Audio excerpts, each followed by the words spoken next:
Yan, magandang hapon mga kaibigan. So, nag-try kaming mag-dive ulit kasi medyo kumalma ang dagat. So, sinubukan namin. Buti na lang kahit paano, medyo malabo. Pero meron pa rin kami nahuli. So, yan ang aking mga kasama. Si Kuya Toto. Hello. Ayan. Si Kuya Maki. At ang aming makinista. Si Kuya Torags. Okay. So ito na yung aming huli guys. Sayang nabitawan kami. Pero okay na ito. Mga mamsa na rin kami. Mayroon kaming 4 na GT. Yan. Yun no. Yun no. GT okay. Dalawa. Yan. Oh, mayroon kaming ano? Mayroon kaming cuttlefish. Yan, ang laki oh. Okay, lilinisin na yung lamima. Natapo na yung krudo. Langis. Ah!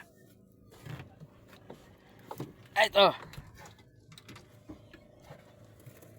Halos pare-parehas lang yung isda. Yan. Giant trevally. Pare-parehas yung laki. 3. Okay, ito pang-4. Yeah. Yan. Ganun din. Same lang yung size. Dahil 4, good size. At syempre, hindi magpapahuli yung ano. Ito, pampano. Yan, pampano. Yan. Danoy. Danoy sa Tagalog. Yan. Saging-saging. Laki guys. Ilang namin nahuli. Yun.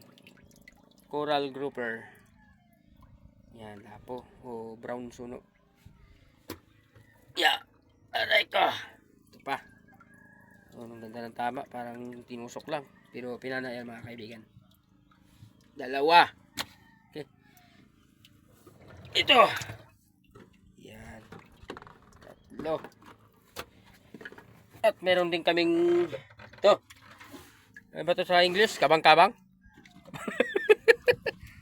Butiting kwadrado. Yan, masarap ihawin nyo guys. Ayun no. Nalikod. Four side fish. At ito. Isang lipte o sweet lips. Guys, malaki. Malaki na siya, mataba. Yan. Siyempre, may kasama yan siya. Hindi nagpapaiwan yung mga kasama. Oh, bulag. Nangyari. Saan kasi naninilip eh. O yan.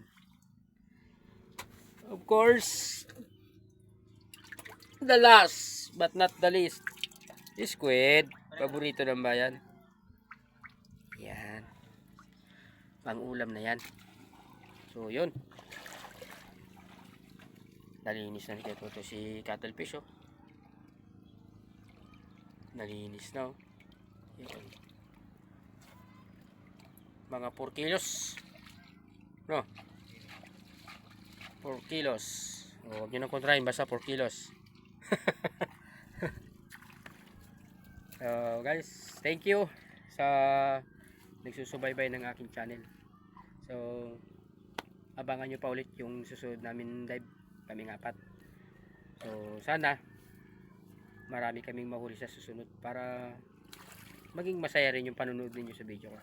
Thank you. Ayun no.